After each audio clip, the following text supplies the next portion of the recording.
Dunamis AG Church presents Divine Touch.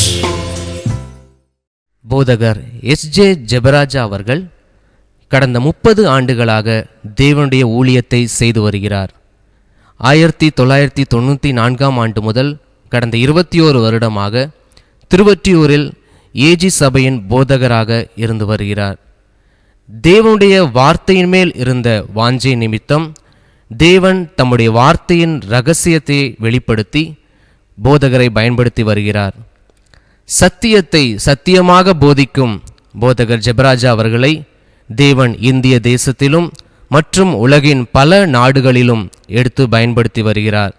சத்திய வசனத்தை போதிப்பதிலும் சபைகளை கிறிஸ்துவுக்குள் ஸ்திரப்படுத்துவதிலும் தேவன் போதகரை பயன்படுத்தி வருகிறார். இந்த தொலைக்காட்சி நிகழ்ச்சியை மற்றவர்களுக்கும் அறிமுகப்படுத்துங்கள். கர்த்தர் தாமே உங்களை ஆசீர்வதிப்பாராக.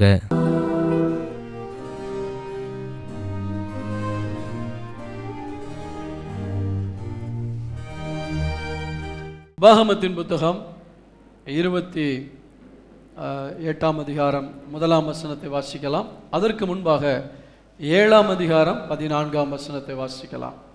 சகல ஜனங்களை பார்க்கிலும் நீ ஆசீர்வதிக்கப்பட்டிருப்பாய்.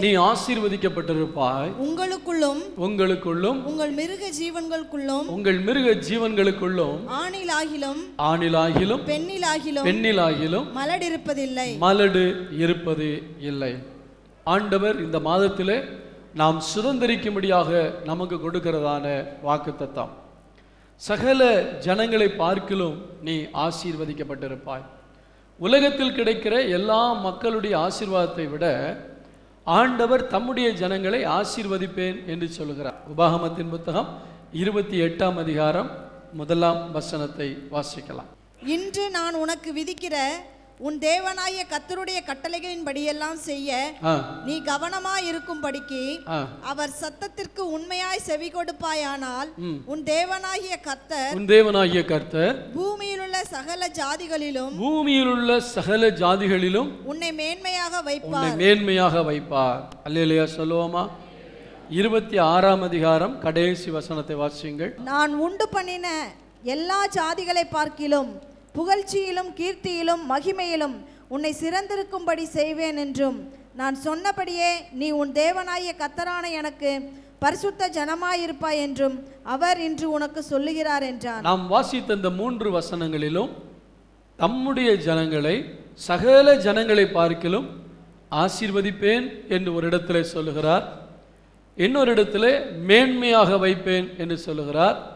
இன்னொரு இடத்துல புகழ்ச்சியிலும் கீர்த்தியிலும் மகிமையிலும் சிறந்திருக்கும்படி செய்வேன் என்று சொல்கிறார். என்ன கவனிங்கள், கர்த்தர் தம்முடைய பிள்ளைகளுக்கு ஒரு மேன்மையான எதிர்காலத்தை வைத்திருக்கிறார். உலகத்தில் உள்ள எல்லா மக்களை விட தன்னை சார்ந்திருக்கிற மக்கள் அல்லது தம்முடைய ஜனங்கள் மிகவும் ஆசீர்வாதமாக இருக்க வேண்டும் என்பதுதான் தேவனுடைய சித்தம், தேவனுடைய விருப்பமும் அதுதான். யாரெல்லாம் ஆண்டவரை நம்புகிறார்களோ அல்லது ஏற்றுக்கொண்டார்களோ, அவருடைய பிள்ளையாய் மாறி இருக்கிறார்களோ, சகல ஜனங்கள் என்று சொன்னால் நம்மை சுற்றிலும் வாழ்கிற மக்கள், உலகத்தில் ஆண்டவராகிய இயேசு கிறிஸ்துவை ஏற்றுக்கொள்ளாத, அவரை அங்கீகரிக்காத எல்லா மக்களையும் விட ஆண்டவர் நம்மை ஆசீர்வதிப்பேன் என்று சொல்லியிருக்கிறார். ஆனால் நடைமுறையில் பார்க்கும் பொழுது அது சாத்தியமாக இருக்குமா என்று தெரியாமல் நாம் சந்தேகத்தோடு வாழ்ந்து கொண்டிருக்கிறோம். வேதம் சொல்லுகிற எதுவுமே சாத்தியம்தான். சாத்தியமில்லாத ஒன்றை என் ஆண்டவர் சொல்ல மாட்டார். சகல ஜனங்களை பார்க்கிலும் நீங்கள் ஆசீர்வதிக்கப்பட முடியும் என்பதான் ஆண்டவர் நமக்கு கொடுக்கிறதான சத்தியம். எத்தனை பேர் விசுவாசிக்கிறீங்க? என் கூட வேலை பார்க்குற எல்லாரை விட கர்த்தர் என்னை மேன்மையாக வைப்பார் என்று, நான் குடியிருக்கிற பகுதியில் இருக்கிற எல்லாரை விட கர்த்தர் என்னை ஆசீர்வாதமாய் வைப்பார் என்று. ஆம், அந்தான் அர்த்தம். எல்லாரை விட நான் உன்னை ஆசீர்வாதமாக வைப்பேன் என்று சொல்லியிருக்கிறார். ஆனால் எப்பொழுது என்பதையும் அதே வசனத்திலே ஆண்டவர் சொல்லியிருக்கிறார். 26ஆம் அதிகாரம் 18ஆம் வசனத்தை வாசியுங்கள். கர்த்தரும் உனக்கு வாக்கு கொடுத்து உனக்கு சொல்லி இருக்கிறபடி நீ என்னுடைய கட்டளைகளை எல்லாம் கை கொண்டால் எனக்கு சொந்த ஜனமாயிருப்பாய். நன்றாய் கவனிங்கள், ரெண்டையும் நன்றாய் புரிந்து கொள்ள வேண்டும். நான் இயேசுவே என்று அழைப்பதினால் மட்டும் நான் அவருடைய பிள்ளையாய் மாறிவிட முடியாது. ஆனால் அவருடைய பிள்ளைகள் இயேசுவே என்று அழைக்கலாம். நான் இயேசுவை நம்பி ஒரு சபைக்கு வருகிறபடினால் மட்டும் நான் அவருடைய பிள்ளையாக மாறிவிட முடியாது. நான் ஒரு கிறிஸ்தவ குடும்பத்திலே பிறந்து நல்ல பாரம்பரியத்திலே வளர்க்கப்பட்டபடினால் நான் தேவனுடைய பிள்ளையாக மாறிவிட முடியாது. ஒரு போதகருடைய வீட்டிலே பிறந்தபடினால் நீங்கள் கர்த்தருடைய பிள்ளையாக மாறிவிட முடியாது. உங்களுடைய தாய் தகப்பன் நன்றாக ஊழியம் செய்தவர்கள், கர்த்தருக்கு பயந்து நடந்தவர்கள் என்று சொல்லி அந்த குடும்பத்தில் பிறந்தபடினால் நீங்கள் கர்த்தருடைய பிள்ளையாக மாறிவிட முடியாது. ஆண்டவர் சொல்கிறார், என்னுடைய கற்பனைகளை யார் கை கொள்ளுகிறார்களோ அவர்கள்தான் என் சொந்த ஜனங்கள். உங்களுடைய பெயர் கிறிஸ்தவத்தை தழுவிய பெயராக இருக்கலாம், பழைய ஏற்பாட்டில் எபிரேய பெயராக இருக்கலாம், அல்லது வெள்ளைக்காரர்கள் வைத்திருக்கக்கூடியதான இங்கிலீஷ் பெயராக இருக்கலாம். அதை பற்றி ஆண்டவருக்கு கவலை இல்லை. நீங்கள் அவருடைய சொந்த பிள்ளை என்பது எதிலே வெளிப்படும்? நீங்கள் அவருடைய கற்பனைகளை கை கொள்வதில்தான். இயேசுவை நம்பலாம், எல்லாரும் நம்புகிறார்கள். இந்த உலகத்தில் பிஸ்னஸ் ஆசீர்வதிக்கப்பட வேண்டும். இதெல்லாம் போன வாரத்துக்கு முந்தின வாரத்தில் நான் உங்களிடத்தில் சொன்னேன். நம்முடைய கையின் பிரயாசங்களை கர்த்தர் எப்படியெல்லாம் ஆசீர்வதிக்கிறார். ஆசீர்வாதங்கள் வரக்கூடிய 3 வழிகளையும் தேவ பிள்ளைகளுக்கு கர்த்தர் எந்த ஆசீர்வாதத்தை வைத்திருக்கிறார் என்பதை நான் உங்களுக்கு சொல்லிக் கொடுத்தேன். ஆனால் இன்றைக்கு ஆண்டவர் எல்லாரை விட உன்னை அதிகமாய் ஆசீர்வதிக்க போகிறேன் என்பது உண்மை உண்மை உண்மை. ஆனால் நீ அவருடைய சொந்த ஜனமாக இருக்க வேண்டும். நீங்கள் அவருடைய சொந்த ஜனமாக இருக்க வேண்டும் என்றால் அதற்கு ஒரு அடையாளம் என்னவென்றால், நான் உனக்கு கொடுக்கிற கட்டளைகளின் படியெல்லாம் நீ செய்ய வேண்டும்.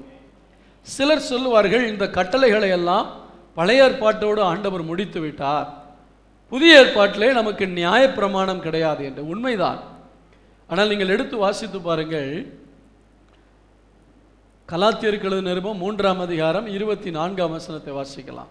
இவ்விதமாக நாம் விசுவாசத்தினாலே நீதிமான்களாக்கப்படுவதற்கு நியாயப்பிரமாணம் நம்மை கிறிஸ்துவினிடத்தில் வழிநடத்துகிற உபாத்தியாய் இருந்தது. ஆமென் சொல்லுவோமா? இந்த நியாயப்பிரமாணத்தை ஆண்டவர் தள்ளிவிடவில்லை. நியாயப்பிரமாணத்தை அழிப்பதற்கல்ல, அதை நிறைவேற்றுகிறதற்கே வந்தேன் என்று சொன்னார். அப்ப பழைய ஏற்பாட்டிலே கொடுக்கப்பட்ட நியாயப்பிரமாணத்தை எப்படி நமக்கு கொடுத்தார்? கொலை செய்யாதிருப்பாயாக என்று பூர்வத்தாருக்கு உரைக்கப்பட்டதை கேள்விப்பட்டிருக்கிறீர்களே. நான் உங்களுக்கு சொல்லுகிறேன், உன் சகோதரனை நியாயம் இல்லாமல் கோபித்து கொண்டால் அல்லது மூடனே என்றால் நீ எரிநரகத்துக்கு பாத்திரவானா இருப்பாய். எது கஷ்டம்? பழைய ஏற்பாடா புதிய ஏற்பாடா? புதிய ஏற்பாடு. பழைய ஏற்பாட்டில் ஒருத்தன் தான தர்மம் பண்ணும்போது, காணிக்கை கொடுக்கும்போது ரொம்ப தம்பட்டமெல்லாம் அடித்து கொண்டு வந்து என்ன செய்வான்? போடுவான். ஆனால் புதிய ஏற்பாட்டில் அநேக நேரத்தில் நீங்கள் எத்தனை லட்சத்தை சபைக்கு கொடுத்தாலும் சர்ச்சு பாஸ்ட்டு உங்கள் பேரெல்லாம் சொல்ல மாட்டார். ஏன்னா பைபிள் அப்படி தான் சொல்லுது, உன் வலது கை கொடுப்பதை இடது கை அறியாது இருப்பதாக.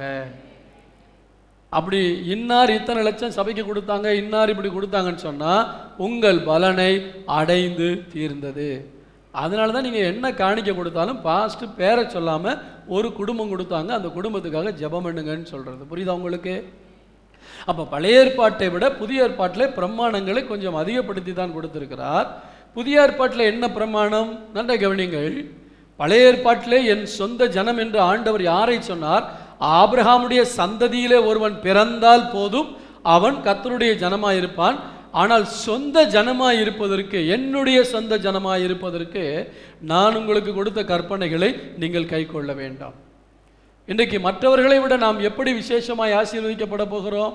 அல்லது ஏன் நம்மை ஆண்டவர் அப்படி ஆசீர்வதிக்கிறார்? சில காரியங்களை நாம் பார்க்க போகிறோம். எடுத்து வாசிக்கலாம். உபாகமத்தின் புத்தகம் 10ஆம் அதிகாரம் 15ஆம் வசனம். ஆனாலும் கர்த்தர் உன் பிதாக்கள் மேல் அன்பு கூறும் பொருட்டு அவர்களிடத்தில் பிரியம் வைத்து அவர்களுக்கு பின் அவர்களுடைய சந்ததியாகிய உங்களை இந்நாளில் இருக்கிறபடியே சகல ஜாதிகளுக்குள்ளும் தமக்கென்று தெரிந்து கொண்டார். சகல ஜாதிகளுக்குள்ளும் தமக்கென்று தெரிந்து கொண்டார். ஏன் நீங்கள் எல்லாரை விட ஆசீர்வதிக்கப்பட போகிறீர்கள் என்று ஆண்டவர் சொல்லுகிறார் என்றால், எல்லா ஜனங்களை விட உங்களை தனியாக பிரிச்சுட்டு வந்துட்டார். ஆமென் சொல்லுவோமா? இப்போ புரியுதா உங்களுக்கு? நான் கர்த்தருக்காக பிரித்தெடுக்கப்பட்டவன், டு செப்பரேட் ஒன்.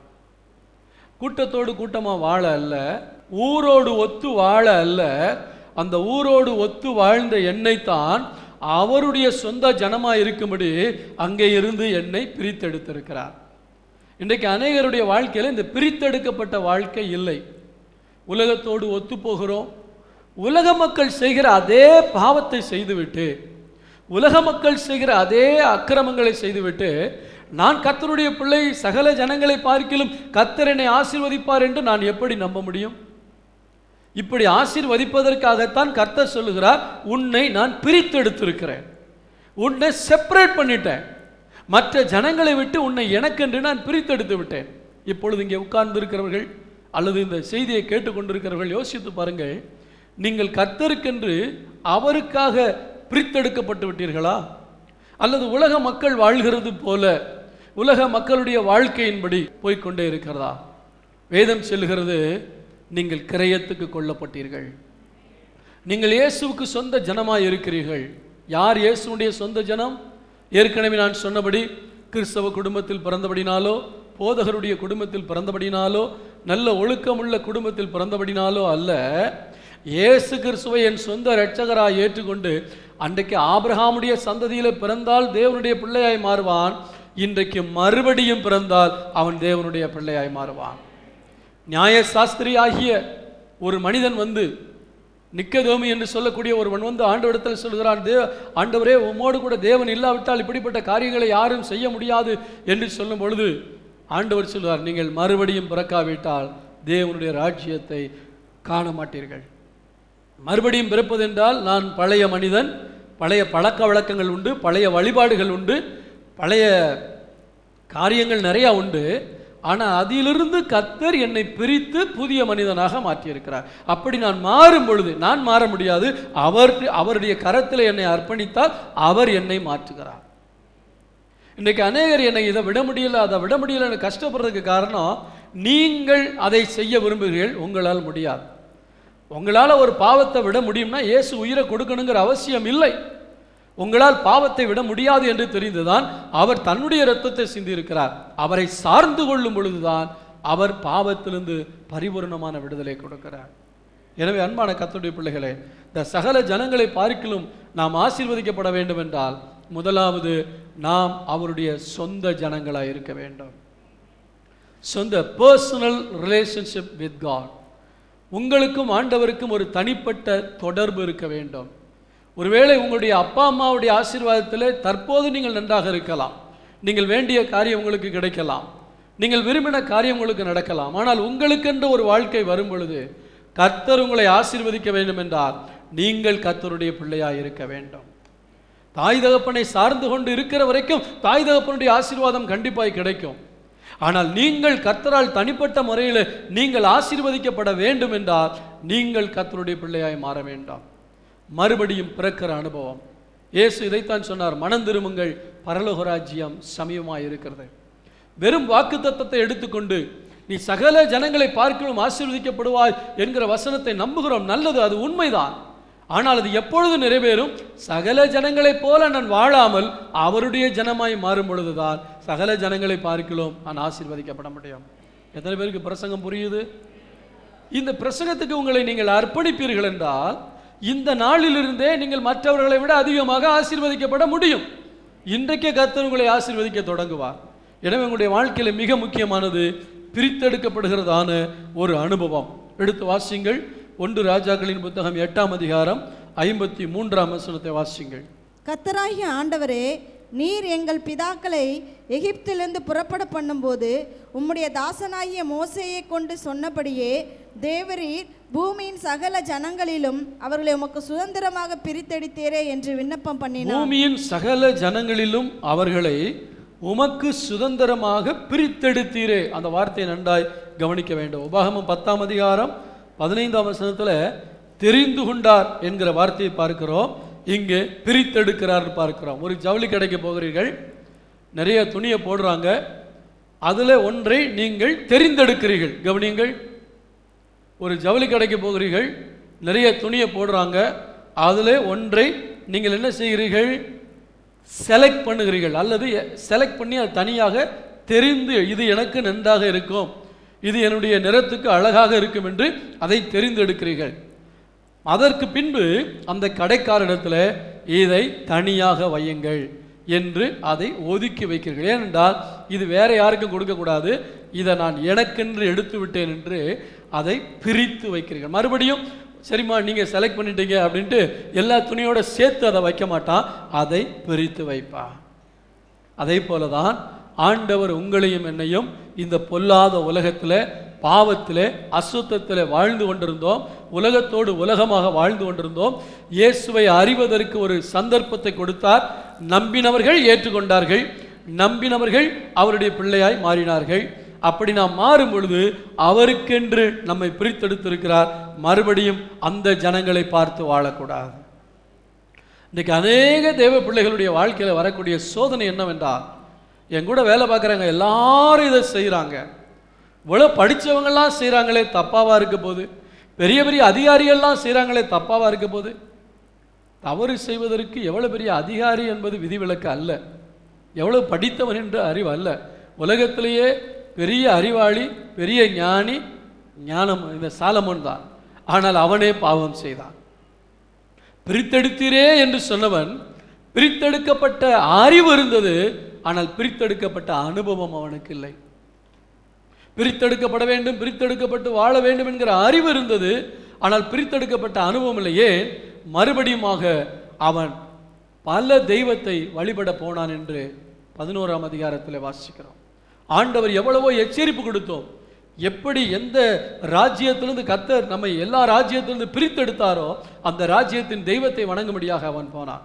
காரணம், அந்த பெண்களின் மேல் ஆசை வைத்தான். பெண்கள் தங்கள் தெய்வத்தை வணங்கும்படி கட்டாயப்படுத்தி விட்டார்கள் அல்லது வஞ்சித்து விட்டார்கள். எனவேதான் சபையிலே சொல்லுகிறேன், அருமையான வாலிப தம்பி தங்கச்சி, ரட்சிக்கப்படாத ஒரு பெண்ணை நீ விரும்பாதே, ரட்சிக்கப்படாத ஒரு பையனை நீ விரும்பாதே. நீ கர்த்தருடைய பிள்ளை, தேவனுக்காக பிரித்தெடுக்கப்பட்டிருக்கிறார். நீ உலக இச்சைகளில் விழுந்து அழகிலே மயங்கி, அந்தஸ்திலே மயங்கி, படிப்பிலே மயங்கி யாரையாவது காதலிக்கலாம் என்று போவாயானால், பிரித்தெடுக்கப்பட்ட நீ மறுபடியும் அந்த கூட்டத்தோடு போகும் பொழுது பிரித்தெடுக்கப்பட்டவர்களுக்கென்று வைத்திருந்த அனைத்து ஆசீர்வாதங்களையும் நீ இழந்து விடுகிறாய் என்பதை மறந்து போகாதே. நீ பின்பு அழலாம், ஆண்டிடத்தில் வரலாம், ஆண்டவரே என்னை மன்னியும் என்றெல்லாம் கேட்கலாம். ஆனால் உனக்கென்று ஸ்பெஷலாக வைத்திருந்த அந்த ஆசீர்வாதத்தை நீ இழந்து போவாய். எனவே அதை நீங்கள் சற்று நன்றாய் அறிந்து கொள்ள வேண்டும். ஏன் நான் எல்லாரையும் விட ஆசீர்வதிக்கப்பட போகிறேன்? எல்லாரையும் விட நான் அவருக்கென்று தனியாக பிரித்தெடுக்கப்பட்டிருக்கிறேன். ஆமேன் சொல்லுவோமா? 2 சாமுவேலின் புத்தகம் 7ஆம் அதிகாரம் 23ஆம் வசனத்தை வாசிக்கலாம். உம்முடைய ஜனமாகிய இஸ்ரவேலுக்கு நிகரான ஜனமும் உண்டோ? நன்றாய் கவனிங்கள், அங்கே சொல்லுகிற வார்த்தையை நன்றாய் கவனிங்கள். உம்முடைய ஜனமாகிய இஸ்ரவேலுக்கு நிகரான ஜனம் உண்டோ? பூலோகத்து ஜாதிகளில் இந்த ஒரே ஜாதியை தேவன் தமக்கு ஜனமாக மீட்கிறதற்கும் தமக்கு கீர்த்தி விளங்க பண்ணுகிறதற்கும் ஏற்பட்டாரே. நல்ல கவனிங்க. அப்ப ஆண்டவர் உலகத்தில் இருக்க எல்லா ஜனத்தை விட இந்த ஜனத்தை தமக்கென்று மீட்டு கொண்டார். ஆனால் புதிய ஏற்பாட்டில் என்ன? சகல ஜாதிகளுக்கும் சுவிசேஷம் பிரசங்கிக்கப்பட்டு யார் யாரெல்லாம் அவருக்காக பிரிந்து வருகிறார்களோ அவர்கள் எல்லாரையும் தம்முடைய ஜனமாய் ஆண்டவர் ஏற்றுக்கொள்ளுகிறார். நீங்களும் நானும் எங்கோ வாழ்ந்தோம், ஏதோ வழிபாட்டில் இருந்தோம். கிறிஸ்தவர்கள் என்று சொன்னால் வேறு மதங்களிலிருந்து, வேறு பின்னணியிலிருந்து வந்தவர்கள் தான் கிறிஸ்தவர்கள். ஏனென்றால் பிறவிலே கிறிஸ்தவம் கிடையாது. இயேசு கிறிஸ்து இந்த பூமியில வந்து உயிரை கொடுத்து பரலோகத்துக்கு போன பின்பு அவரை பின்பற்றின சீஷர்கள் கிறிஸ்தவர்கள் என்று அழைக்கப்பட்டார்கள். சுவிசேஷம் பல தேசங்களில் அறிவிக்கப்பட்டது. அப்ப ஆண்டவரை அறியாத ஜனங்களுக்கெல்லாம் அறிவிக்கப்பட்ட போது எல்லாரும் வந்து சேர்ந்தார்கள். அப்படித்தான் கிறிஸ்தவம் வந்ததே தவிர, சிலர் சொல்வார்கள் கிறிஸ்தவம் இடையில் வந்த மதம், நாங்கெல்லாம் கல் தோன்றி மண் தோன்றா காலத்துக்கு முன்பு இருக்கிற மதம் என்று. கிறிஸ்தவம் இடையில் வந்தது, கிறிஸ்து இடையில் வந்தவர் அல்ல. புரியுதா உங்களுக்கு? கிறிஸ்தவம் என்கிற ஒன்றை ஏன் ஏற்படுத்தினார்? முன்பு ஜுடாயிசம் இருந்தது, யூத மதம் இருந்தது. அந்த யூத மதத்திலே யூதர்கள் மட்டும்தான் ஆண்டவரை ஆராதித்தார்கள். ஆனால் சகல ஜனங்களும் ரட்சிக்கப்பட வேண்டும் என்பதற்காக தேவன், சர்வ வல்லமையுள்ள தேவன், அனைத்தையும் படைத்தவர், மனிதனாக இறங்கி வந்தார். எல்லாருக்கும் ஒரு வாழ்க்கையை கொடுத்தார். எனவே தான் நம்ம கிறிஸ்தவத்தை சரியாய் புரிந்து கொள்ளாமல் இடையில வந்த மதம்னு சொல்றோம். கிறிஸ்தவ மதம் அல்ல, இடையில் நீ ஆண்டவரை அறிவதற்கு ஒரு சந்தர்ப்பத்தை கர்த்தர் கொடுத்திருக்கிறார். சரி, முதலாவது காரியம், எல்லா ஜனங்களை விட நான் ஏன் ஸ்பெஷல்னா, எல்லாரை விட என்னை அவருக்கென்று பிரித்தெடுத்திருக்கிறார். நான் இதில் நேரத்தை செலவிட விரும்பவில்லை. புரிந்தவர்கள் மனம் திரும்புங்கள். நீங்கள் அவருக்காக பிரித்தெடுக்கப்படுகிற வரைக்கும் உங்களுக்கான ஆசீர்வாதம் உங்களுக்காய் காத்து கொண்டிருக்கிறது. பிரித்தெடுக்கப்படாமல் அந்த ஆசீர்வாதம் வராது. பிரித்தெடுக்கப்படுவீர்கள் என்றால் அதுவரை தடைப்பட்ட அனைத்து ஆசீர்வாதங்களும் உங்களுக்கு வரும்படியாக கர்த்தர் உதவி செய்வார். ஆமென். உபாகமத்தின் புத்தகம் 14ஆம் அதிகாரம் 1ஆம் வசனத்தை வாசிக்கலாம். நீங்கள் உங்கள் தேவனாகிய கர்த்தரின் பிள்ளைகள். போதும். இப்போ என்ன சொல்றாரு? சொந்த ஜனம் என்று சொல்லிவிட்டு அடுத்து ஒரு படி நெருக்கமாறாரு. நீங்க யார் அவருக்கு? பிள்ளைகள். சொல்லுங்க, சத்தமா சொல்லுங்க, பிள்ளைகள். இயேசு கிறிஸ்துவிடத்துல ஒரு பெண் வந்தாள். என்னுடைய பிள்ளைக்கு ரொம்ப சுகம் இல்லை ஆண்டவரே, சுகம் கொடுக்கணும்னு சொல்லி. அவள் வந்தவ கானானிய ஸ்திரீ, யூத பெண் அல்ல, புறஜாதிய பெண். ஆண்டவர்கிட்ட வந்து ஜெபம் பண்றா, அழுகிறா. ஆண்டவர் கண்டுக்கவே இல்லை. அவர் பாட்டு போய்கிட்டே இருக்கார். ஜெபம் கேட்குது, ஆனால் ஜெபத்துக்கு பதில் கொடுக்கல. சீஷர்கள்லாம் சொல்றாங்க, இந்த பெண் வந்து நம்மளை தொந்தரவு பண்ணிட்டு இருக்காள, ஏதாவது செய்யுங்க அப்படின்னா அவர் சொல்றாரு, பிள்ளைகளுடைய அப்பத்தை எடுத்து நாய்க்குட்டிகளுக்கு கொடுக்க மாட்டேன் என்று ஆண்டவர் சொன்னார். ஏனென்றால் பிள்ளைகள் என்று சொல்லக்கூடியவர்கள் அன்றைக்கு ஒன்லி யூதர்கள் மட்டும்தான் சர்வ வல்லமையுள்ள தெய்வத்தினுடைய பிள்ளைகளாக இருந்தார்கள். புறஜாதிகளை எல்லாம் அந்நியர்கள் என்று வேதம் சொல்லுகிறது. அவர்களை நாய்க்கு சமமாக அந்த நாட்களிலே அவர்கள் அதை ட்ரீட் பண்ணினார்கள். எனவே ஆண்டவர் சொல்லுகிறார், நீங்கள் புறஜாதிகள் உங்களுக்கு கொடுக்க முடியாது என்று சொன்ன உடனே அந்த பெண் தன்னை தாழ்த்துகிறாள். உண்மைதான் ஆண்டவரே, நாய்க்குட்டிகள் தங்களுடைய எஜமானுடைய மேஜையிலிருந்து விழக்கூடிய துணிக்கைகளை தின்னுமே, பிள்ளைகளுடைய அப்பம் கிடைக்காவிட்டாலும் ஒரு மேஜையிலிருந்து விழக்கூடிய சிந்துகிற அந்த சாப்பாடாவது கிடைக்காதா என்று சொன்ன பொழுது ஆண்டவர் அவருடைய விசுவாசத்தை பாராட்டினார். அப்படி என்றால் பழைய ஏற்பாட்டிலே பிரஜாதிகள் தேவனுடைய பிள்ளையாக மாறவே முடியாது. ஆனால் புதிய ஏற்பாட்டிலே வேதம் சொல்கிறது, அவருடைய நாமத்தின் மேல் விசுவாசம் உள்ளவர்களாய் அவரை ஏற்றுக்கொண்டவர்கள் எத்தனை பேர்களோ அத்தனை பேர்களும் தேவனுடைய பிள்ளைகளாகும்படி நமக்கு அதிகாரம் கொடுத்திருக்கிறார், அத்தாரிட்டி கொடுத்திருக்கிறார். நான் அவருடைய பிள்ளையாகும்படி எனக்கு அதிகாரத்தை தேவன் கொடுத்திருக்கிறார். அப்படி என்றால் நான் யார் இப்பொழுது? அவருடைய சொந்த ஜனம் மட்டுமல்ல, நான் அவருடைய பிள்ளை. எப்படி நான் அவருடைய பிள்ளையாய் மாறுகிறேன்? இயேசு என்கிற நாமத்தில் என்ன விசுவாசம்? அவர்தான் ஜீவனுள்ள தேவன். இன்னைக்கு வித்தியாசமாக நம்பிக்கை வைத்து விட்டு கடைசியில் இயேசுவை விட்டு போய்விடுகிறார்கள். கடந்த வாரத்தில் 2 பேரை குறித்து கேள்விப்பட்டேன். நம்முடைய சபையில் ஞானஸ்நானம் எடுத்தவர்கள் தான். அவர்கள் நினைத்து வந்த காரியம் நடக்கவில்லை என்று சொல்லி ஞானஸ்நானம் எடுத்த பின்பு மறுபடியும் தங்களுடைய தெய்வங்களை வைத்து பூஜை செய்ய ஆரம்பித்து விட்டார்கள். ஏதோ ஒன்று நடக்கும் என்று, வியாபாரமோ அல்லது குடும்ப காரியமோ ஏதோ ஒன்று நடக்கும் என்று நம்பி வருகிறார்கள். வியாதியிலிருந்து சுகமோ கிடைக்கும் என்று நம்பி, அப்படி நடக்காவிட்டால் இயேசு இல்லை என்று சொல்லிவிட்டு போய்விட்டார்கள். ஆனால் நாம் எப்படி நம்ப வேண்டும்? அவர்தான் மெய்யான தெய்வம் என்று. அந்த நம்பிக்கை தான் ஒரு மனிதனை கடைசி வரை கைவிடாமல் இருக்கும். இந்த உலகத்துக்காக நம்பினோம்னா இடையில நம்ம நம்பி வந்தது நடக்காட்ட விட்டுட்டு போயிடுவோம். ஆனால் அவருடைய நாமத்தின் மேல் விசுவாசம் உள்ளவர்களாய், அவருடைய நாமம் என்ன? இயேசு. இயேசு என்றால் என்ன அர்த்தம்? அவர் தம்முடைய ஜனங்களின் பாவங்களை நீக்கி அவர்களை ரட்சிக்கிறார். என்னை ரட்சிக்கிற ரட்சகர் என்று ஒரு மனிதன் விசுவாசிக்கும் பொழுது மட்டும்தான் அவன் பிள்ளையாக மாற முடியும். எனக்கு சுகம் தருவார் என்று எத்தனையோ பேர் விசுவாசித்தார்கள், எனக்கு பலன் தருவார் என்று எத்தனையோ பேர் விசுவாசித்தார்கள், எனக்கு ஆசீர்வாதம் தருவார் என்று எத்தனையோ பேர் விசுவாசித்தார்கள். ஆனால் அத்தனை பேரும் கடைசி வரைக்கும் வரவில்லை. இது கடினமான உபதேசம், யார் இதை பின்பற்றுவார் என்று சொல்லி போய்விட்டார்கள். அன்பான கர்த்தருடைய பிள்ளைகளே, இயேசுவை இரட்சகராக, என் பாவத்திலிருந்து என்னை ரட்சிக்கக்கூடிய இரட்சகராக நான் அவரை ஏற்றுக்கொள்ள வேண்டும். ஒன்றாகிய மெய் தேவனாகிய உம்மையும் நீர் அனுப்பின உம்முடைய குமாரனாகிய கிறிஸ்துவையும் அறிவதே நித்திய ஜீவன். அப்ப இயேசுவை நான் எப்படி நம்ப வேண்டும்? அவர்தான் இந்த உலகத்தை படைத்த தெய்வம். அவர் மனிதனாக அவதரித்தாரே ஒழிய 2000 வருஷத்துக்கு முன்னாடி தோன்றிய தெய்வம் அல்ல. 2000 வருடத்துக்கு முன்பாக அந்நியனாயிருந்த உங்களையும் என்னையும் தேடி வந்த தெய்வம். நம்ம ரட்சிப்பதற்காக ரட்சகராக வந்தார். அந்த ரட்சகருடைய நாமத்தின் மேல் விசுவாசம் வைத்து அவரை ஏற்றுக்கொள்ளும் பொழுது எத்தனை பேர்களோ அத்தனை பேர்களும் பிள்ளைகளாகும்படி அதிகாரம் கொடுக்கிறார். இப்பொழுது நாம் பிள்ளைகளானால் சுதந்திரருமாமே, அவருடைய சொத்துக்கு சுதந்திரவாளியாய் மாறுகிறோம். நம்பிக்கையில் பிள்ளையாய் மாறுவது மட்டுமல்ல, எடுத்து வாசியுங்கள். ரோமருக்கு எழுதின நிருபம் 8ஆம் அதிகாரம் 14ஆம் வசனம். மேலும் எவர்கள் தேவனுடைய ஆவியினாலே நடத்தப்படுகிறார்களோ அவர்கள் தேவனுடைய புத்திரராய் இருக்கிறார்கள். அவர்கள் தேவனுடைய புத்திரராய் இருக்கிறார்கள். யாரு யாரு? எல்லாரும் சேர்ந்து சொல்லுங்க. என் மூளை அறிவு சொல்றபடி நடக்கிறவனா, இல்ல பாரம்பரியம் சொல்லுதுன்ட்டு அப்படி நடக்கிறதா, இல்லை எங்க சொந்தக்காரவங்க சொன்னாங்கட்டு நடக்கிறதா? இல்லை இல்லை இல்லை. உங்களை ரட்சித்த தெய்வம் உங்களுக்குள் ஆவியாக உலாவுகிறார். அந்த ஆவியானவர் நடத்துகிறபடி யாரெல்லாம் நடக்கிறார்களோ அத்தனை பேரும் தேவனுடைய பிள்ளைகள். ஆமென். அப்ப இன்னைக்கு ஒரு தீர்மானம் எடுங்க. என் சுய புத்தி சொல்றபடி அல்ல, அல்லது நான் விட்டு வந்த பாரம்பரியம் சொல்லுகிறதே அல்ல, அல்லது என்னுடைய சடங்காச்சாரம் சொல்லுகிறதே அல்ல, என்னுடைய சொந்த பந்தங்கள் சொல்லுகிறதே அல்ல, எனக்குள் இருக்கிற பரிசுத்த ஆவியானவர் என்ன சொல்லுகிறாரோ அதன்படி நான் நடந்தால் நான் தேவனுடைய பிள்ளையாயிருக்கிறேன்.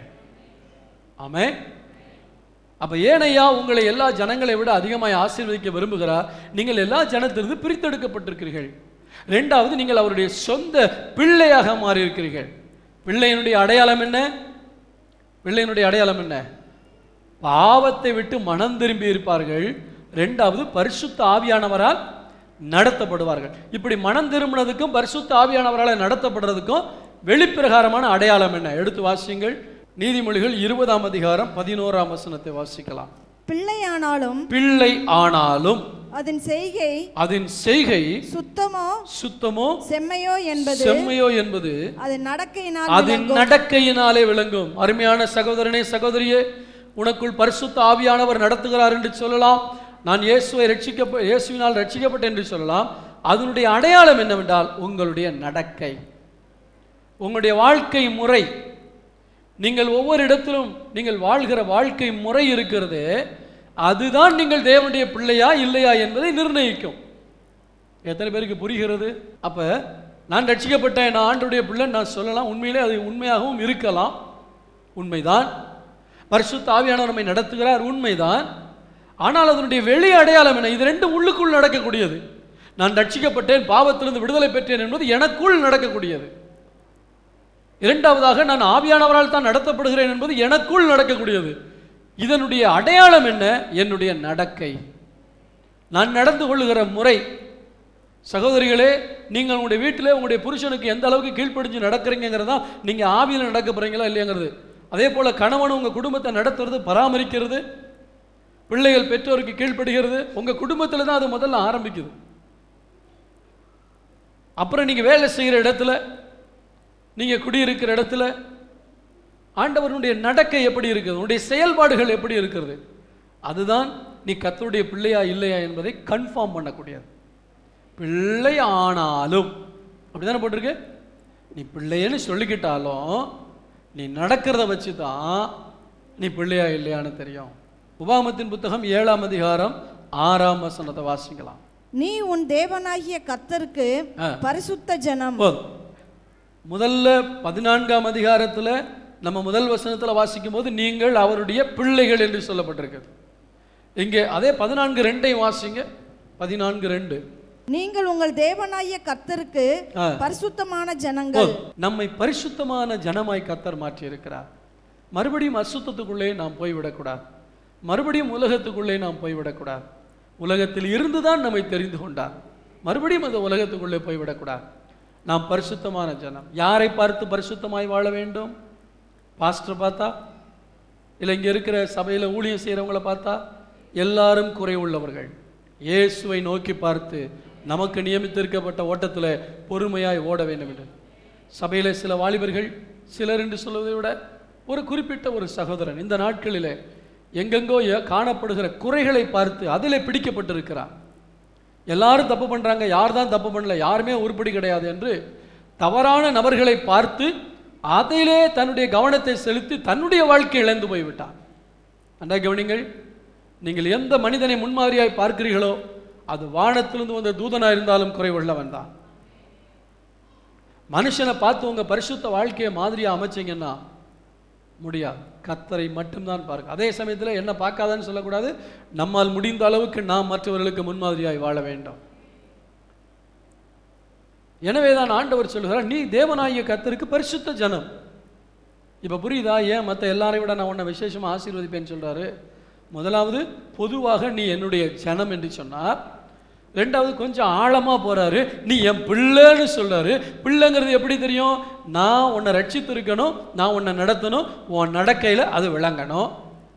மூன்றாவது சொல்லுகிறார், நீ பரிசுத்தமாய் வாழ வேண்டும். ஏனென்றால் நீ எனக்கு பரிசுத்தமான ஜனம்.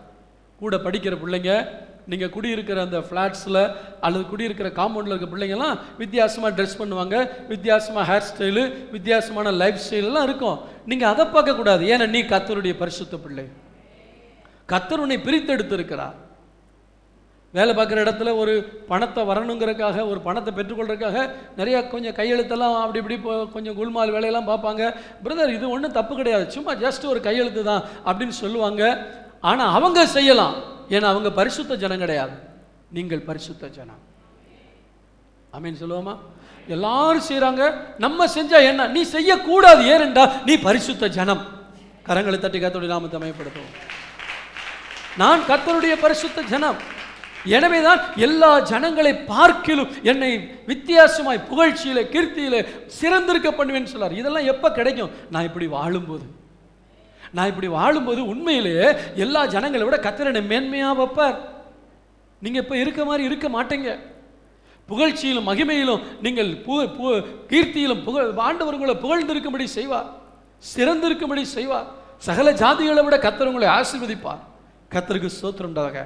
அடுத்த ஒரு காரியத்தை வாசிக்கலாமா? கர்த்தருக்கு ஸ்தோத்திரம். உபாகமத்தின் புத்தகம் 4ஆம் அதிகாரம் 8ஆம் வசனம். இந்நாளில் நான் உங்களுக்கு விதிக்கிற இந்த நியாயப்பிரமாணம் முழுமைக்கும் ஒத்த இவ்வளவு நீதியுள்ள கட்டளைகளையும் நியாயங்களையும் பெற்றிருக்கிற வேறே பெரிய ஜாதியும் எது? அவர் அல்லேலூயா சொல்லுவோமா? ஆண்டவர் இங்கே ஒரு காரியத்தை சொல்கிறார். அதாவது உன்னை போல ஒரு பெரிய ஜாதி உலகத்தில் கிடையாது. ஏன்னா முதல்ல நீ உண்மையான தெய்வத்தை நீ பெற்றிருக்கிற, நீ அவருடைய பிள்ளை. ரெண்டாவது, உலகத்தில் உள்ள எல்லா ஜனங்களுக்கும் கிடைக்காத ஒரு ஸ்லாக்கியம் தேவனுடைய பிள்ளைகளுக்கு மட்டும்தான் விசேஷித்த பிரமாணங்கள் உண்டு. உலகத்தில் நீங்கள் எந்த மதத்துக்கு போனாலும் அவங்களுடைய மத புத்தகங்கள் பல கற்பனை காவியங்களை உங்களுக்கு சொல்லிக் கொடுத்து கொண்டிருக்கும், அல்லது அவர்கள் எதை நம்புகிறார்களோ அதை அதில் எழுதி வைத்திருப்பார்கள். ஆனால் அதை வாழ்க்கையில் கடைப்பிடிக்க வேண்டும் என்கிற அக்கறை அவர்களுக்கு இருக்காது. ஆனால் நமக்கு மட்டும்தான் ஆண்டவர் இந்த வேத புத்தகத்தை எழுதி கொடுத்து இதன்படி வாழ வேண்டும் என்று சொல்கிறார். தெய்வ பிள்ளையே, அநேக நேரத்தில் ஏன் தான் இந்த பைபிளில் இப்படி போட்டிருக்கோ, இந்த பைபிளில் மட்டும் இப்படி போடாட்டி நம்மளும் அவங்கள போல வாழலான்னு நீ நினச்ச நேரம் உண்டு. கர்த்தர் உன்னோடு கூட பேசுகிறார். இந்த பைபிளில் மட்டும் இப்படி போடாட்டா நம்மளும் அவங்கள போல வாழலாமே என்று நீ நினைத்திருக்கிறாய். ஆனால் உனக்கு கிடைத்த பெரிய ஸ்லாக்கியமே இவ்வளவு பெரிய கட்டளையை நீ பெற்றிருப்பதா. இந்த கட்டளையை பெற்ற வேறே ஜாதி இல்லை இல்லை இல்லை. உன் தேவன் உன்னிடத்தில் அன்பு கூர்ந்து தம்முடைய வார்த்தைகளை உனக்கு கொடுத்திருக்கிறார், உன்னுடைய பிரமாணங்களை உனக்கு கொடுத்திருக்கிறார். திரும்ப அந்த வசனத்தை வாசியுங்கள். இந்நாளில் நான் உங்களுக்கு விதிக்கிற இந்த நியாயப்பிரமாணம் முழுமைக்கும் ஒத்த, அதாவது இதை போல இப்படிப்பட்ட, அதாவது இந்த நியாயப்பிரமாணம் எதுக்குன்னா நம்மளை அழிப்பதற்கு அல்ல, நம்மளை ஆசீர்வதிப்பதற்கு. நம்மளை ஆசீர்வதிப்பதற்கு தான் நியாயப்பிரமாணம் கொடுத்தாரு. அதை நம்ம சொந்த பலத்தில் கை கொள்ள முடியலை. புதிய ஏற்பாட்டில் சொல்லப்படுகிற ரோமர் 8ஆம் அதிகாரத்தில் 2ஆம் வசனத்தில் ஆவியின் பிரமாணம் என்னை பாவம் மரணம் என்கிற இந்த காரியத்துக்கு என்னை விடுதலை ஆக்கிட்டே என்று சொல்கிறார். அப்போ பழைய ஏற்பாட்டிலே அது என்ன பிரமாணம்? நியாயப்பிரமாணம். புதிய ஏற்பாட்டில் என்ன பிரமாணம்?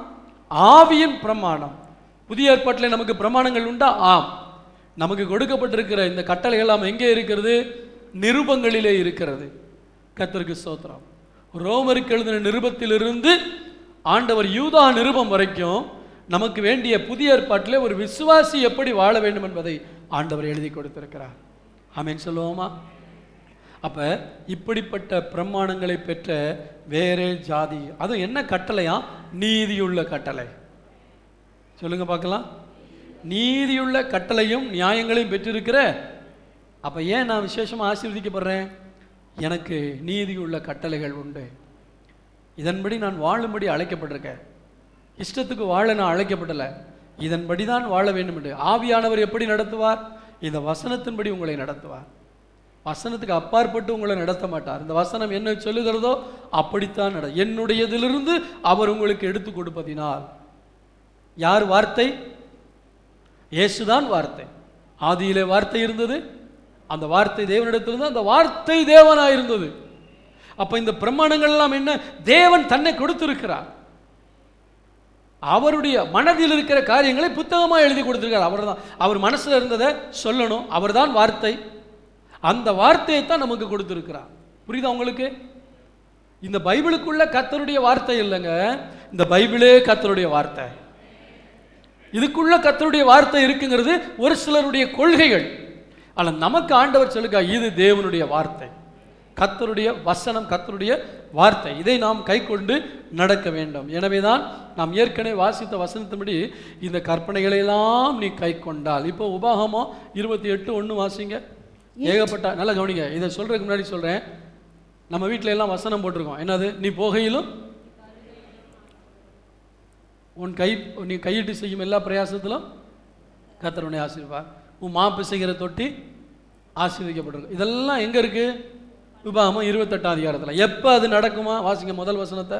இன்று நான் உனக்கு விதிக்கிற உன் தேவனாய கர்த்தருடைய கட்டளையின் படியெல்லாம் செய்ய நீ கவனமாய் இருக்கும்படிக்கு அவர் சத்தத்திற்கு உண்மையாய் செவிகொடுப்பாயானால், சத்தத்துக்கு உண்மையாய் செவிகொடுப்பாயானால் உன் தேவனாகிய கர்த்தர், உன் தேவனாகிய கர்த்தர் பூமியில் உள்ள சகல ஜாதிகளிலும், பூமியில் உள்ள சகல ஜாதியிலும் உன்னை மேன்மையாக வைப்பார். அல்லேலூயா சொல்லுவோமா?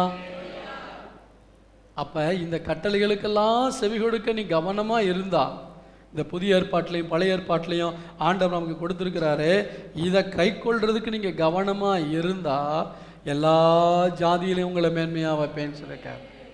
அப்ப இதை கை கொள்ளணும்னா இது எனக்கு முதல்ல தெரியணும். இது எனக்கு தெரியணும்னா டெய்லி இந்த வசனத்தை நான் வாசிக்கணும். கிறிஸ்தவங்க ஏன் வேதத்தை வாசிக்கணும்? இதுதான் என் வாழ்க்கை புத்தகம். அப்பா அம்மா சொல்றாங்கிறதுக்காக வாசிக்கிறதுல பிரயோஜனம் இல்லை. ஐயோ இன்னைக்கு பைபிள் படிக்காட்டி மனசுக்கு ஒரு மாதிரியா இருக்கு அப்படிங்கிறதுக்காக பைபிள் படிக்கிறது, அதெல்லாம் ஆசீர்வாதம் கிடையாது. இந்த வேதத்தை நேசிக்க வேண்டுமா? ஆமீன் சொல்லுவோமா? வேதத்தை எப்படி செய்யணும், எப்படி வாசிக்கணும்? அந்த வசனத்தை நேசிக்கணும். இயேசுவை நேசிப்பதும் ஒண்ணுதான், கர்த்தருடைய வசனத்தை நேசிப்பதும் ஒண்ணுதான். ஏனென்றால் அந்த வார்த்தை, இந்த வார்த்தை தான் மாம்சமாகி கிருபையினாலும் சத்தியத்தினாலும் நிறைந்தவராய் நமக்குள்ளே வாசம் பண்ணினார். அப்ப நான் இயேசுவை நேசிக்கிறேன் என்பது அவருடைய வேதத்தை நேசிப்பது. இன்னிலிருந்து பைபிளை டெய்லி படிங்க. பிள்ளைன்னு சொன்னா அப்பா கூட பேசாம இருக்கிறது பிள்ளை கிடையாது. எந்த பிள்ளைங்க அப்பா கூட பேசுறாங்களோ அதான் பிள்ளைக்கு அடையாளம். அப்ப அதே போல நான் பிள்ளையா இருக்கேன்ட்டு ஜெபம் பண்ணாம இருந்தீங்கன்னா நீங்க பிள்ளை கிடையாது. பிள்ளைன்னா டெய்லி என்ன செய்யணும்? அப்பா கூட பேசணும். அப்பா கூட பேசாம இருக்கிற பிள்ளைகளை பிள்ளை லிஸ்ட்ல சேர்க்க முடியாது. அப்ப நீங்களும் நானும் ஆண்டவருடைய பிள்ளைன்னு சொன்னா ஆண்டவர்கிட்ட என்ன செய்யணும்? டெய்லி பேசணும். அந்த கம்யூனிகேஷன் இருக்கணும், கான்வர்சேஷன் நமக்குள்ள நடக்கணும். கர்த்தருக்கு ஸ்தோத்திரம். ரெண்டாவது, அவருடைய வசனத்தை நான் வாசிக்கணும். அன்னன்னைக்கு நான் வாசிக்கும் பொழுதுதான் அன்றைக்குரிய வழிநடத்துதலை கர்த்தர் எனக்கு கொடுக்கிறார். ஆமீன் சொல்லுவோமா? ஒரு வாலிபன் சாட்சி கொடுத்தான் பல ஆண்டுகளுக்கு முன்பாக. ஒரு பெரிய ஆபத்திலிருந்து நான் காப்பாற்றப்பட்டேன். ஒரு குறிப்பிட்ட சிலர் வந்து என்னை மயக்கி என்னை ஒரு குறிப்பிட்ட வழியில கொண்டு போக பார்த்தார்கள். ஆனால் எப்படியோ நான் அவர்களுக்கு சரி என்று சொல்லாதபடி நான் காப்பாற்றப்பட்டேன். அதுக்கு காரணம் என்னவென்றால், அன்றைக்கு காலையிலே நான் நீதிமொழிகள் 1 அதிகாரம் 1 வசனத்தை வாசித்துக் கொண்டிருந்த பொழுது, என் மகனே பாவிகள் உனக்கு நயங்காட்டினார், நீ நம்பாதே, அவர்கள் வழியிலே போகாதே என்கிற வசனத்தை படித்தேன். எனவே இவர்கள் மிகவும் அன்பாய் பேசினார்கள், மிகவும் ஞானமாய் பேசினார்கள், மிகவும் சாதுரியமாய் பேசினார்கள். எனக்கு அந்த வசனம் ஞாபகத்துக்கு வந்தது. உடனடியாய் மாட்டேன் என்று சொல்லிவிட்டேன் என்று. அன்றைக்கு அந்த வாலிபனை காப்பாற்றினது எது? வசனம். வாலிபன் தன் வழியை எதினால் சுத்தம் பண்ணுவான்? உம்முடைய வசனத்தின்படி தன்னை காத்துக் கொள்கிறதுனால் தானே. நான் உமக்கு விரோதமாய் பாவம் செய்யாதபடிக்கு உம்முடைய வாக்கை என் இருதயத்திலே வைத்து வைத்தேன். யாருடைய தலையணைக்கு அடியிலே வசனம் இருக்கிறதோ அவர்கள் பாவம் செய்யாமல் இருப்பார்கள் என்று சொல்லவில்லை. யாருடைய இருதயத்தில் இந்த வசனம் இருக்கிறதோ அவர்கள் பாவம் செய்ய மாட்டார்கள். ஏனென்றால் நீ கர்த்தருக்கு விரோதமாய் பாவம் செய்யாதபடிக்கு இந்த வசனம் உன்னுடைய இருதயத்தில் இருக்கிறது. தேவ பிள்ளையே, யாருக்கும் கிடைக்காத சிலாக்கியம் இந்த வேத வசனங்கள் நம்மிடத்தில் உண்டு. இதை பாரமா நினைக்காதீங்க, கஷ்டமா நினைக்காதீங்க. உங்க ஆசீர்வாதத்துக்கெல்லாம் ஜீவ ஊற்றா இருந்து வழி நடத்தக்கூடியது இந்த கர்த்தருடைய வார்த்தை தான். டெய்லி படிங்க, டெய்லி படிங்க, டெய்லி பைபிள் படிச்சு டெய்லி ஜெபம் பண்ணுங்க. பரிசுத்த ஆவியானவரை என்னை நடத்தும்னு கேளுங்க, அவர் நடத்தட்டும். பாவம் செய்யாதீங்க. நான் அவருடைய பரிசுத்த ஜனங்கிற உணர்வோடு வாழுங்க. நான் அவருடைய பிள்ளை, நான் அவருடைய சொந்த ஜனம். இப்படிப்பட்ட ஒரு மனப்பாங்கோடு மனப்பக்குவத்தோடு நீங்கள் வாழும்போது தான் இப்படி சொன்ன அத்தனை ஆசீர்வாதங்களும் உங்களுக்கு வந்து சேரும். ஆண்டவர் சொன்ன அத்தனை மேன்மையான காரியங்களும் உங்களுக்கு வந்து சேரும். உபாகமத்தின் புத்தகம் 4ஆம் அதிகாரம் 7ஆம் வசனத்தையும் இப்போ வாசிக்கலாம். நம்முடைய தேவனாகிய கர்த்தரை நாம் தொழுது கொள்ளுகிற போதெல்லாம் அவர் நமக்கு சமீபமாய் இருக்கிறது போல தேவனை இவ்வளவு சமீபமாய் பெற்றிருக்கிற வேறே பெரிய ஜாதி எது? சத்தமா ஒரு அல்லேலூயா சொல்லுவோமா? எதுக்காக அல்லேலூயா சொன்னீங்க? நான் அவரை ஆராதிக்கும் பொழுதெல்லாம் அவர் என் பக்கத்தில் வர்றாரு. அதனால தான் சொல்றாரு, எல்லாரையும் விட நான் உன்னை ஆசீர்வதிக்க போகிறேன். ஏன்னா நீ எப்பெல்லாம் நீ என்னை ஆராதிக்கிறியோ நான் உன்னை ஆசீர்வதிக்கிறதுக்கு உன் பக்கத்தில் வருவேன். தேவ பிள்ளைகள், இங்கே ஞாயிற்றுக்கிழமை ஆராதனையில் வந்து கூட சிலர் ஆராதிக்க தெரியாமல் அப்படியே கையை கட்டிக்கிட்டு இருக்கீங்க. கர்த்தர் உன் பக்கத்தில் வர முடியாது. எப்போ உன் பக்கத்தில் வருவார் தெரியுமா? நீ அவரை தொழுது கொள்ளும் பொழுது. எப்படி தொழுது கொள்ள வேண்டும்? அதுக்காக ரொம்ப கையை தட்டி ரொம்ப உற்சாகமாக உணர்ச்சி வசப்படுறவங்க தான் ஆவியில் நிரம்புறாங்கன்னு நான் சொல்லலை. அதுவும் உண்டு, அமைதியாக இருக்கிறவங்களும் உண்டு. ஆனால் ஆவியானவர் வந்துட்டாருன்னா அமைதியாக இருக்க முடியாது. அப்போ ஆவியோடும் உண்மையோடும் தொழுது கொள்ளுகிறவர்கள், தொழுது கொள்ளுதல் இந்த 2 காரியங்களும் இருக்கணும். ஒன்று ஆவியோடுனா என் கவனத்தை எங்கேயோ வச்சுக்கிட்டு யாரையோ நினச்சிக்கிட்டு வீட்டு வேலையை நினச்சிக்கிட்டு, அல்லது இன்றைக்கி பஸ்ஸை சீக்கிரம் பிடிப்போமா பிடிக்க மாட்டோமா, அடுப்பில் போட்டதை ஆஃப் பண்ணோமா ஆஃப் பண்ணலையான்னு சொல்லிட்டு இங்கே தோத்துற ஆண்டவரே தோத்துறோன்னு சொல்லிட்டு இந்த ஆராதனை அல்ல. என்னுடைய ஆவி முழுவதும் என்னுடைய கவனம் முழுவதும் ஆண்டவர் மேல் வைக்கப்பட்டு நான் அவரை ஆராதிக்க வேண்டும். 2வது உண்மையோடு என் வாழ்க்கையில் நான் பரிசுத்தமாக வாழ்ந்து என்னுடைய வாழ்க்கையில் உண்மையுள்ளவனாக இருந்து நான் ஆண்டவரை ஆராதிக்க வேண்டும். புரியுதா உங்களுக்கு? புரியுதா உங்களுக்கு? அப்போ ஆண்டவர் சொல்லுகிறார், நீ கர்த்தரை தொழுது கொள்ளும் பொழுது அவர் உனக்கு பக்கத்தில் வருகிறார். இன்னைக்கு கடவுளை தேடி நம்ம இங்கே வரல, கடவுளோடு இங்கே வந்திருக்கிறோம். அவர் நம் நடுவில் இருக்கிறார். வீட்டில் இருக்கும்போது இன்னைக்கு மற்ற காரியங்களில் கடவுளை தேடி போகிறார்கள். நாம் இன்னைக்கு இயேசுவை தேடி இங்கே வரல. எல்லாரும் நமக்குள்ள இருக்கிற இயேசுவை நாம் ஒருமித்து அவருடைய நாமத்தை உயர்த்துவதற்காக வந்திருக்கிறோம். அதான் மற்ற கோயிலுக்கு போகிறதுக்கும் சர்ச்சுக்கு வர்றதுக்கு வித்தியாசம். இங்கே இயேசுவை தேடி வந்தோம்னா இங்கே ஒரு சிலை இருக்கணும், சிலை இல்லை. நாம் இயேசுவை இங்கே தேடி வரவில்லை. ஒருவேளை ஆண்டவரை அறியாதவங்க, ஆண்டவர் தெரியாதவங்க இந்த கோயிலில் போய் நான் இயேசுவை தெரிஞ்சுட்டு வரேன்னு சொன்னால் இங்கே இருக்கிற தெய்வம் அவர்களுக்கு தன்னை வெளிப்படுத்துவார். அப்போ இது வெறும் கட்டிடம் தான். ஆனால் நமக்குள்ளே தேவன் உலாவிக் கொண்டிருக்கிறாரே. நாம் எல்லாரும் வந்து ஆண்டவரை ஆராதிக்கும் பொழுது வேதம் சொல்லுகிறது, நீ தொழுது கொள்ளும் பொழுது அவர் உனக்கு சமீபமாய் இருக்கிறார். கூட்டமாய் மட்டுமல்ல, தனியாக முழங்கால் படியிடும் பொழுது அவர் உனக்கு சமீபமாய் வருகிறார். எதுக்கு சமீபமாக வர்றாரு? நல்ல கவனிங்க. பவுலும் சீலாவும் அடிக்கப்பட்டு கால்கள் தொழு மரத்தில் மாட்டப்பட்ட போது ஆண்டவர் எங்கே இருந்தார்? எழுத்தின்படி எங்கே இருந்தார்? பரலோகத்தில் இருந்தார். ஆவியானவர் அவர்களோடு கூட இருந்தார். இப்போ பாடி துதி செய்ய தொடங்கின உடனே இந்த வசனத்தின்படி கர்த்தர் எங்கே வந்திருப்பார்? அவங்களுக்கு பக்கத்தில் வந்திருப்பார். அதனால தான் சிறைச்சாலையின் அஸ்திபாரம் குலுங்குனதுக்கு காரணம் என்ன தெரியுமா? அவருடைய பாதம் பட்டதுனால தான். லேலூயா. அவர் சீனாயில் மலையில் இறங்கின போது அந்த மலை அதிர்ந்ததுன்னு பைபிளில் போட்டிருக்கு. சீனாய் மலையில் அவள் கால் வைத்த போது அங்கே பூமி அதிர்ச்சி ஏற்பட்டதான். எங்கே என் பிள்ளையவாடா நீ கட்டி வச்சிருக்கேன்னு சொல்லி ஆண்டவர் ஜஸ்ட் அங்கே காலை வச்சாரு, எல்லா கட்டுகளும் அகண்டு போச்சு. அவங்களுடைய தனிப்பட்ட வாழ்க்கையில் பவுல் சீலாவை போல கையில் விலங்கு போடாமல் இருக்கலாம், பொருளாதாரம் கட்டப்பட்ட நிலைமையில் இருக்கலாம், உங்களுடைய குடும்பத்தில் சமாதானம் கட்டப்பட்ட நிலைமையில் இருக்கலாம், சத்துரு பல பாவத்தில் உங்களை கட்டி வைத்திருக்கலாம். நீங்கள் கர்த்தரை தொழுது கொள்ளும் போது அவர் பக்கத்தில் வந்தார்னா எல்லாம் உடைய ஆரம்பிக்கும். நல்ல கர்த்தரை ஆராதிங்க. வீட்டில் நல்ல கரங்களை உயர்த்துங்க. நான் டெய்லி காலையில் நல்ல கையை உயர்த்தி கையை அசைச்சு தான் கர்த்தரை ஆராதிப்பேன். ஸ்தோத்திரம். நான் தொழுது கொள்ளும் பொழுது அவர் சமயமாக இருக்கார். தூக்க கலக்கத்திலேயே தோத்திரம் தோத்திரம் தோத்திரம்னு சொல்லிட்டு போகிற அந்த ஜெபம் அல்ல. நீங்கள் தொழுது கொள்ளும் பொழுது அவர் பக்கத்தில் வர்றதை பார்க்கணும். ஒரு பரவசம். நல்ல கவனிங்க, இதை சொல்லணும்னு விரும்புகிறேன். பாடல் பாடும்போது பரவசமும் வரும், பிரசன்னமும் வரும். பரவசத்தை பிரசன்னம் என்று தவறாக நினைத்து விடக்கூடாது. இன்றைக்கு மற்ற பக்தி பாடலை பாடுகிறவர்களுக்கு வருவது பரவசம், அது பக்தி பரவசம். எதவே ராமன் ஒத்துக்கிறீங்க? மற்றவங்க போய் கோயிலில் பாடுறாங்க, தர்காவில் பாடுறாங்க, அவங்கெல்லாம் ஒரு பரவசம் இல்லாமையா இருக்காங்க? அவங்க சாமியை கும்பிட்டு அவங்க பாடும்போது ஒரு பரவசத்துக்குள்ளே போகிறார்கள். அது தேவ பிரசன்னம் அல்ல. இன்றைக்கு அநேக வாலிப கூட்டங்களில் பெரிய பெரிய ஊழியக்காரர்கள் கூட ஜனங்களை எதற்குள்ளே நடத்துகிறார்கள்? பரவசத்துக்குள்ளே நடத்துகிறார்கள். ஆனால் நீ தேவனை தொழுது கொள்ளும் பொழுது உனக்கு கிடைப்பது பரவசம் அல்ல, தேவ பிரசன்னம். அந்த பிரசன்னம் இறங்கும் போது மலைகள் மெழுகு போல உருகி போகும். உன் வாழ்க்கையில் உன்னை மழைக்க வைக்கக்கூடிய பெரிய பெரிய காரியங்கள் கூட ஒன்றுமில்லாமல் போய்விடும். நீ கர்த்தரை துதிக்கும் பொழுது, தொழுது கொள்ளும் பொழுது அவர் இறங்கி வருகிறார். இந்த ஒரு அனுபவம் இருக்கிறபடினால்தான் ஆண்டவர் சொல்கிறார், சகல ஜனங்களை பார்க்கலாம், நான் உன்னை ஆசீர்வதிப்பேன். ஏன்னா நீ என்னை பக்கத்தில் வச்சு ஆராதிக்கிற ஜனம். ஆராதிக்கிற தேவ பிள்ளையே, நீ ஆராதிக்கும் போது அவர் பக்கத்தில் வர்றாரா? அவரை உணர முடியுதா? அவருடைய பிரசன்னத்தை ஃபீல் பண்ண முடியுதா? அப்படின்னா நீ பாக்கியவா. இந்த அனுபவம் உள்ள எல்லாரையும் கர்த்தர் மேன்மையாக வைக்க விரும்புகிறார். ஆமென் சொல்லுவோமா? ஆனால் நம்ம அநேக நேரத்தில் வசனத்துடைய ஒரு பகுதியை மட்டும் எடுத்து, நீ சகல ஜனங்களை பார்க்கலும் ஆசீர்வதிக்கப்பட்டிருப்பாயின்னு 10 வருஷமாக வீட்டில் வசனம் இருக்கும், தரித்திர நிலைமையில் இருப்போம். ஏன்னா சொந்த பிள்ளையாக மாறி இருக்க மாட்டோம், பரிசுத்த ஜனமாக மாறி இருக்க மாட்டோம், கர்த்தருடைய வசனத்தை கை கொண்டிருக்க மாட்டோம், கர்த்தருடைய வசனத்தின்படி நடந்திருக்க மாட்டோம், கர்த்தரை ஆராதிக்கிற பழக்கம் நமக்கு இருந்திருக்காது. இதெல்லாம் இல்லைன்னு சொன்னால் இன்னைக்கு ஸ்டார்ட் பண்ணுங்க.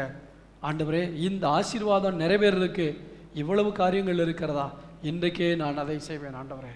கடைசியாக ஒரு காரியத்தை சொல்லி முடிப்போம். நாமத்தின் புத்தகம் 23ஆம் அதிகாரம் 9ஆம் வசனத்தை வாசிக்கலாம். கண்மலையின் உச்சியிலிருந்து நான் அவனை கண்டு குன்றுகளிலிருந்து அவனை பார்க்கிறேன்.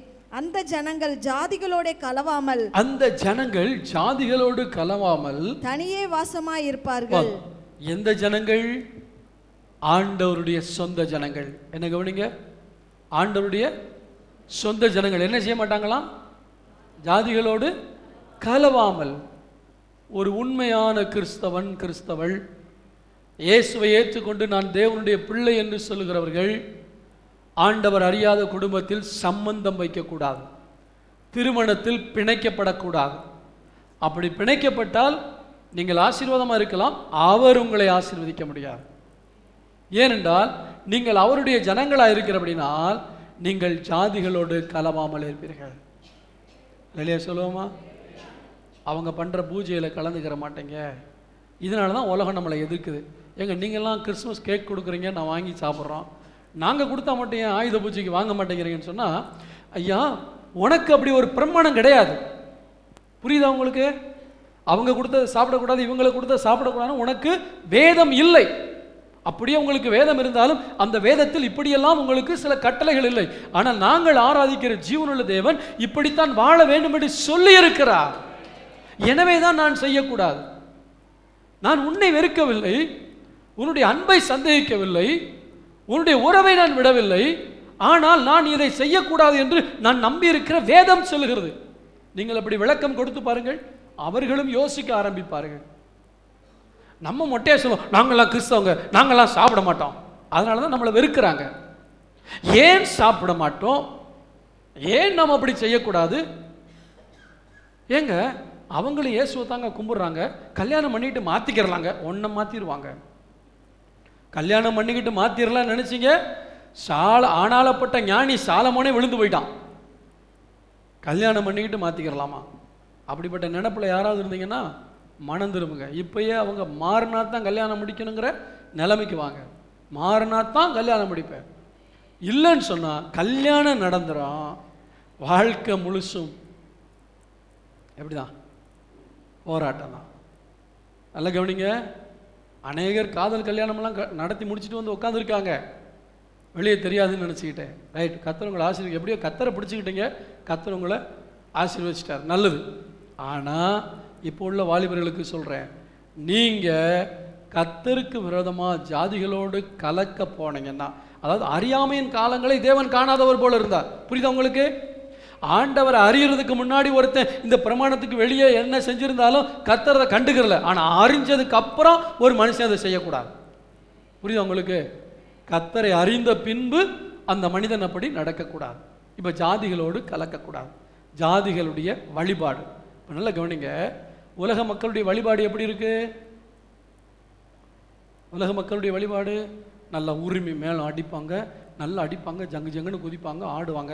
இன்னைக்கு அநேக சபைகளில் எப்படி இருக்கு? ஆவியில் ஆடுறது. நீ பரிசுத்தமான ஜனம், கர்த்தரை பரிசுத்தமாக ஆராதிக்கணும்.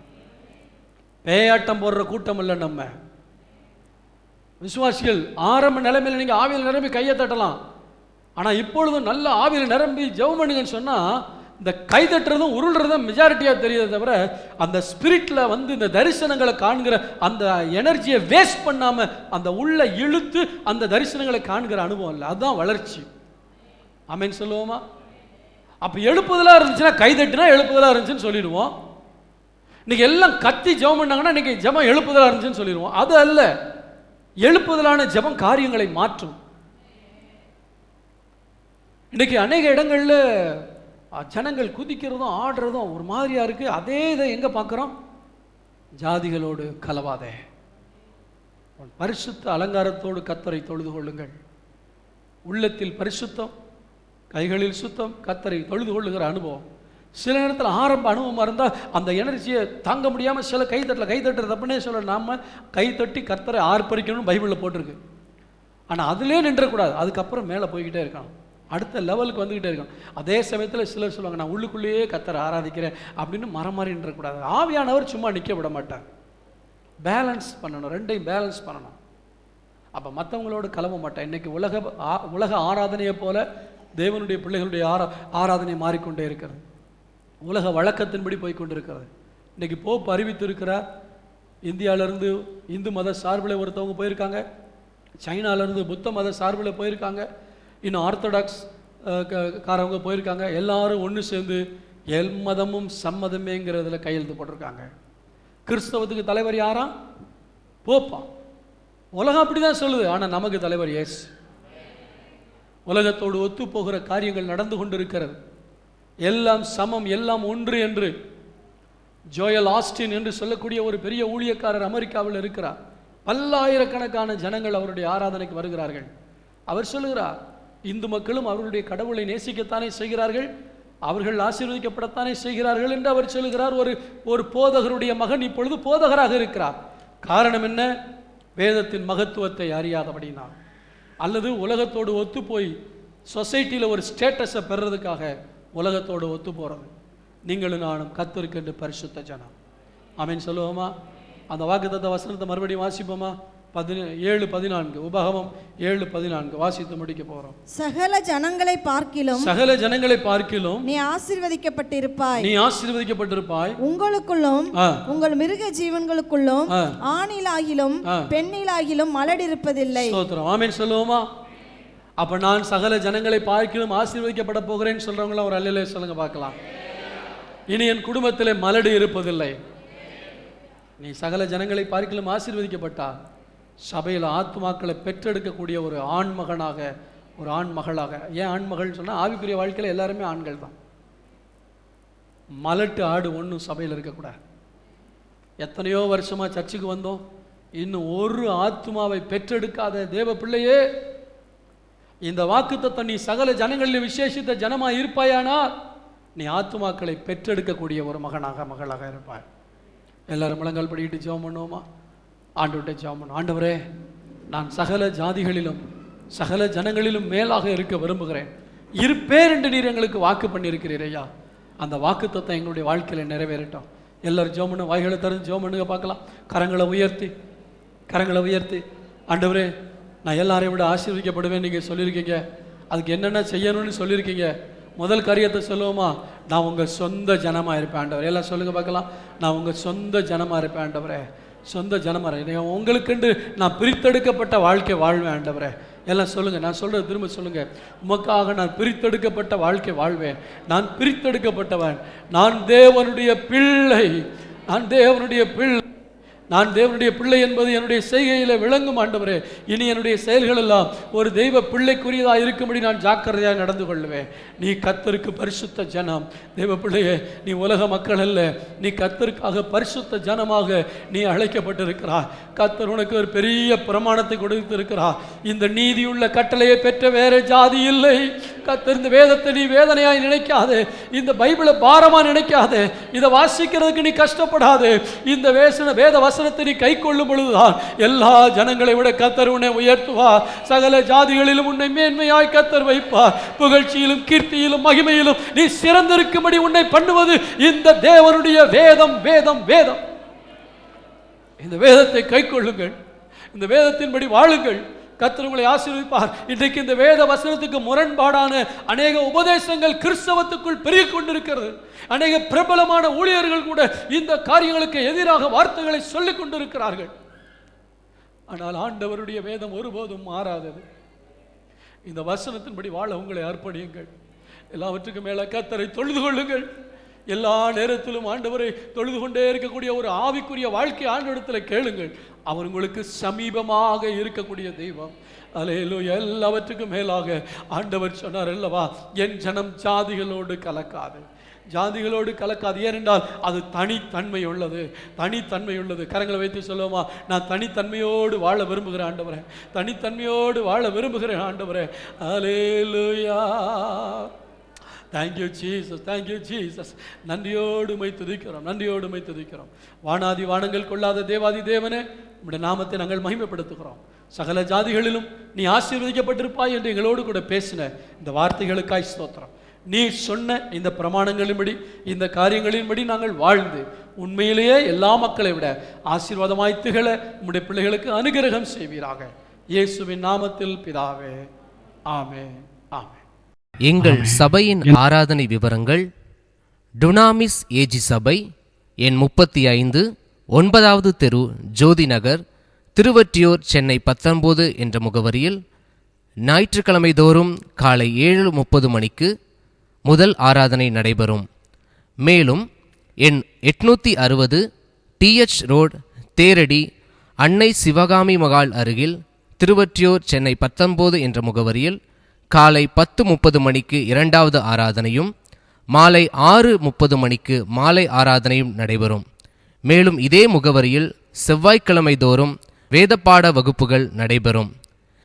எங்களோடு சேர்ந்து தேவனை ஆராதிக்க விரும்பினால் உங்களையும் அன்போடு அழைக்கிறோம்.